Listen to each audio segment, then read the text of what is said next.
तो देखिए बच्चों 2024 का हमारा नेक्स्ट क्वेश्चन ये है कि state Gauss theorem in the electrostatics using this theorem derive an expression for the electric field due to an infinitely long straight wire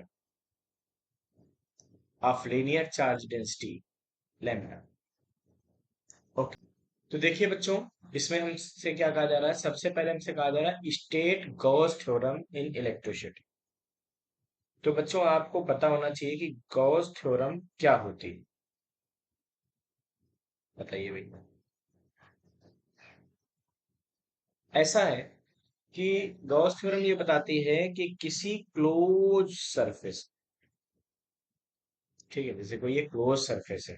close surface में तो जैसे आप अपने रूम के अंदर है, सारे उसकी विंडो और डोर क्लोज कर दीजिए, तो ये क्लोज सरफेस है ना, इसके अंदर कुछ वॉल्यूम इनक्लोज हो रहा है। तो कहते हैं किसी भी क्लोज सरफेस से पास होने वाला net flux, net flux, flux कैसे लिखते हैं, फाई से लिखते हैं ना, फाई ई, या इसको लिखते हैं क्या, ई डॉट डी ए, है ना। इसका जब इंटीग्रेशन कर देते हैं, ये क्लोज इंटीग्रल का साइन है जो बना हुआ है ये, ठीक है। तो इसको बोलते हैं क्लोज इंटीग्रल। तो क्या बताता है, net flux passing through any close surface is 1/epsilon 0 times of total charge enclosed. तो किसी भी क्लोज सरफेस से पास होने वाला नेट फ्लक्स, उसके अंदर जो भी चार्ज इंक्लोज है उसका अपान एप्सिलॉन 0। फॉर एग्जांपल मान लीजिए मैं किसी सरफेस के अंदर क्यू चार्ज लेता हूं, तो फाइव इक्वल टू क्या हो जाएगा, क्यू अपान एप्सिलॉन 0। अगर मैं यहाँ प्लस क्यू चार्ज ले लूँ या माइनस का टू थ्री क्यू चार्ज ले लूँ, अब मुझे यहाँ से फ्लक्स पूछा जाए तो क्या हो जाएगा, क्यू इनक्लोज्ड, यानी कि क्यू माइनस थ्री क्यू अपान एप्सिलॉन 0, यानी कि माइनस का टू क्यू अपान एप्सिलॉन, ऐसा है। वैसे तो इस क्वेश्चन की यहाँ रिक्वायरमेंट नहीं, क्योंकि उन्होंने हमसे सिंपली पूछा है स्टेट गॉस थ्योरम, तो अपने को बस इतना लिख देना है कि the net flux passing through any close surface is 1/epsilon 0 times of the total charge enclosed by the surface. ठीक है, तो ये क्लोज सरफेस के लिए लागू होती है। अच्छा, अब है क्या, इसी का जो सेकंड पार्ट है वो क्या कह रहे हैं, यूजिंग दिस थ्योरम, इस थ्योरम का यूज करके, ठीक है, derive an expression for the electric field due to infinitely long straight wire of linear charge density lambda। ठीक है, तो हम बच्चों यहाँ पे क्या करते हैं कि इलेक्ट्रिक फील्ड का फार्मूला डिराइव करते हैं ना। Electric field intensity due to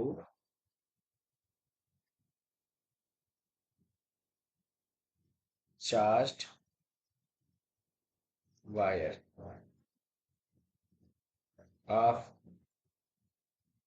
infinite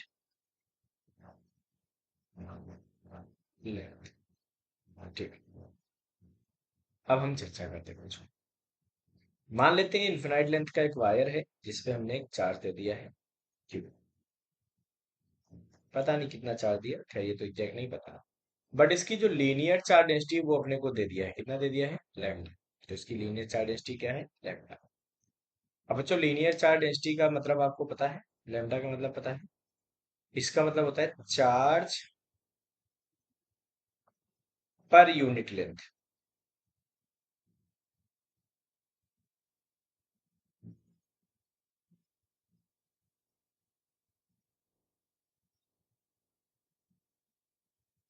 ठीक है, इसका मतलब ये होता है कि लैम्डा बराबर, अगर एल लेंथ पे क्यू चार्ज है तो क्यू अपान एल हो जाए, ये मतलब। ठीक है बच्चों, इस वायर की वजह से मान लेते हैं कि इसके सेंटर से यहाँ पे आर डिस्टेंस पे पॉइंट मान लिया, इस पॉइंट पे आपको कहीं इलेक्ट्रिक फील्ड पता करनी, इस पी पॉइंट। तो सबसे पहले क्या करते हैं, हम इस चार्ज को इनक्लोज करने की कोशिश करेंगे, क्यों, क्योंकि हम गॉस थ्योरम का यूज करने जा रहे हैं, और गॉस थ्योरम के लिए क्लोज सरफेस की रिक्वायरमेंट होती है। तो यहाँ पे क्लोज सरफेस तो कोई दिया नहीं, सबसे पहला काम यहाँ पे ये होगा बेटा कि हम एक क्लोज सरफेस यहाँ पे लेट कर देंगे, है ना। ऐसे में क्लोज सरफेस को बना लेते हैं।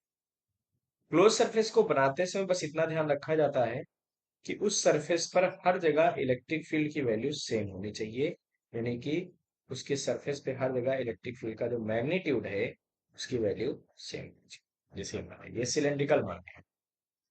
ठीक है, अब यहाँ पे क्या करेंगे ना, अभी देखो ये पी पॉइंट इसके अंदर इंक्लोज हो रहा है। यहाँ पे हम सबसे पहले एक छोटा सा एरिया डीए मानेंगे। तो एरिया वेक्टर किधर होगा बताओ भाई। तो अपने को पता है जो एरिया वेक्टर होता है वो क्या होता है, परपेंडिकुलर आउटवर्ड टुवर्ड्स सरफेस में, तो ये बाहर की तरफ हो जाएगा। यहाँ पर जो इलेक्ट्रिक फील्ड होगी वो कहाँ होगी बेटा, इस साइड में। सिलेंडर में इसको हम लोग बोलते हैं बेटा कर्व्ड सरफेस। ये कौन सा सरफेस होता है, कर्व्ड सरफेस। ठीक है, और इस सरफेस को हम लोग बोलते हैं बेटा प्लेन सरफेस। सिलेंड्रिकल शेप देखा है ना, कभी भी अपनी कॉपी को मोड़ दीजिए तो सिलेंड्रिकल टाइप की बन जाएगी ना।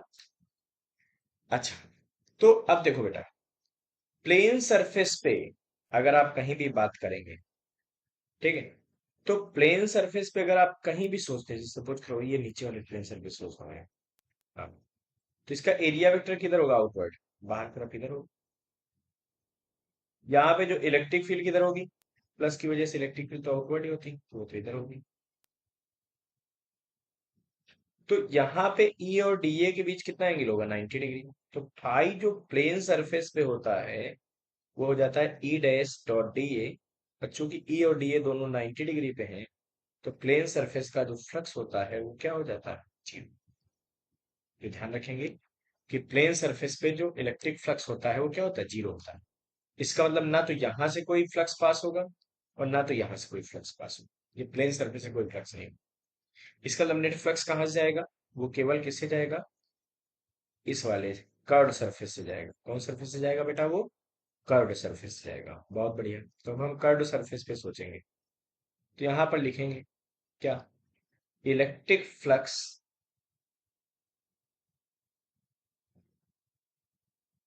Passing through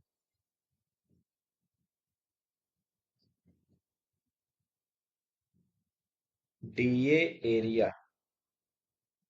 eight curved surface. Curved surface में डी एरिया से कितना फ्लक्स पास होगा, तो ये होगा भैया D phi equal to E dot D, है ना। तो डी फाइव इक्वल टू क्या क्या हो जाएगा यहाँ पे, ये हो जाएगा E D A cos 0 degree. देखो ई और डी ए दोनों सेम डायरेक्शन में ना, तो इनके बीच का एंगल कितना हो जाएगा, 0 डिग्री। ठीक है, या डी फाइव बराबर हम लिख सकते हैं simple E D. So net flux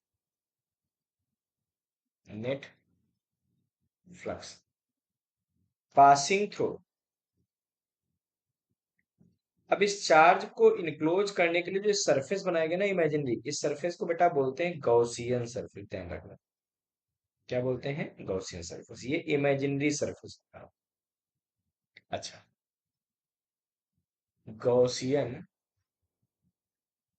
surface कितना होगा बेटा बताओ। तो नेट फ्लक्स के लिए क्या करेंगे, फाइव इक्वल टू इंटीग्रेशन हो जाएगा ई डॉट डी। ठीक है भाई, इसका इंटीग्रेशन कर दिया, क्यों, क्योंकि प्लेन वाला तो जीरो ही है, उसको लेने से कोई फायदा नहीं। तो अब यहाँ डीए कौन सा आएगा, केवल एक कर्ड सरफेस, ये वाला सरफेस हमको चाहिए। और कर्ड सरफेस सिलेंडर का कितना होता है, कोई बता सकता है। हाँ, बिल्कुल सही सोच रहे हो आप। कर्ड सरफेस का जो टोटल एरिया होता है भाई, डीए तो छोटा सा एरिया, जब इंटीग्रेशन कर दोगे टोटल एरिया आएगा। ये होता है 2 पाई आर एल, जहां पर एल इस सिलेंडर की क्या है, लेंथ है। जैसे ये लेंथ, ये बेटा है, ये डायग्राम में बना दिया मैंने, ये है एल। ठीक है, अच्छा, तो बेटा अगर हम बात करें यहाँ पे फाई की जगह क्या लिख सकते हैं, फाई की जगह हम यहाँ पर लिखेंगे क्यू, जो भी इसमें इंक्लूड हो रहा है, अपान एप्सिलॉन जीरो बराबर ई इंटू 2 पाई आर एल। अभी मैंने समझाया था कि लेमडा क्या होता है, लेमडा होता है चार्ज पर यूनिट लेंथ। इसका मतलब यूनिट मतलब एक, एक लेंथ पर कितना चार्ज है, क्यू, लेमडा। एक लेंथ पे चार्ज है लेमडा, तो एल लेंथ पे कितना होगा, सोचो। लेमडा बराबर क्यू अपान एल, तो एल लेंथ पे कितना चार्ज होगा, क्यू बराबर एल लेमडा। यानी कि क्यू जो इनक्लोज है यहाँ पे, क्यू इनक्लोज की जगह क्या लिखेंगे, लेमडा इंटू एल। आप ऐसे भी सोच सकते हो, यूनिट लेंथ पे चार्ज लेमडा, ये यूनिट मतलब एक, एक लेंथ पे चार्ज लैम्डा, तो दो लेंथ पे टू लैम्डा, तीन पे थ्री लैम्डा, एल पे एल लैम्डा, वो है रख दो भाई क्यों नहीं क्लोज की जगह। तो क्या आ जाएगा, lambda L upon epsilon zero E into two pi r L. बेटा एल से एल को कैंसिल कर दिया, ई हमारे पास कितना आ जाएगा, lambda upon two pi epsilon zero r.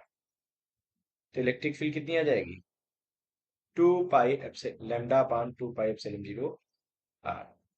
अब ये ध्यान रखेंगे कि अगर हमको कभी वेक्टर फॉर्म में चाहिए हो तो इसी फार्मूले को हम ऐसे भी लिख सकते हैं। ठीक है, क्या लिख सकते हैं, E vector is equal to lambda upon two pi epsilon zero R, R का यूनिट, इस तरह से मतलब आर की डायरेक्शन में ना। पॉजिटिव चार्ज अगर इस पे है तो इलेक्ट्रिक फील्ड आउटवर्ड होगी फ्रॉम द वायर, और अगर निगेटिव होता तो इनवर्ड हो जाता। कभी कोई आपसे अगर पूछ दे ई और आर का वेरिएशन कैसे होगा, तो देखो ना क्या दिख रहा है, दिख रहा होगा आपको कि E is proportional to one upon R, है ना। अगर ई और आर का आप वेरिएशन बनाना चाहो, क्या दिख रहा है, E is proportional to one upon R, है ना। तो ये रेक्टेंगुलर हाइपरबोला ऐसा बनेगा बेटा, ई और आर, और ये इस टाइप से, है ना। तो ये बन जाएगा रेक्टेंगुलर हाइपरबोला। ठीक है, इसको ध्यान रखेंगे, फटाफट नोट कर लीजिए बच्चों।